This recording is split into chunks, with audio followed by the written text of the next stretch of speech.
रामन सागर के बेहद famous show Ramayan में रावण का किरदार निभाने वाले एक्टर अरविंद त्रिवेदी ने मंगल की रात को दुनिया को अलविदा कह दिया। उनके इंतकाल की खबर से पूरे इंडस्ट्री में गहरा सदमा है। अरविंद 83 साल के थे। दिल का दौरा पड़ने की वजह से उनका इंतकाल हुआ।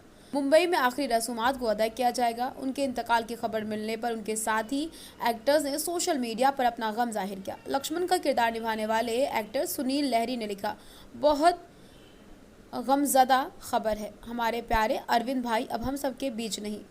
उनकी आत्मा को शांति मिले। मैं कुछ भी नहीं कह पा रहा हूँ। मैंने अपने वालिद की तरीके से अपना एक वेल विशर खो दिया है। इसके साथ ही सोशल मीडिया पर फैंस ने भी अपने पसंदीदा रावण को भारी मन से अलविदा कहा। एक यूज़र ने तो लिखा, हर आत्मा को एक दिन अपने घर लौट जाना होता है जहां से शुरुआत होती है। अरविंद त्रिवेदी हम सबको छोड़कर चले गए, जिनके जाने से एंटरटेनमेंट को गहरा सदमा हुआ है, नुकसान लगा है।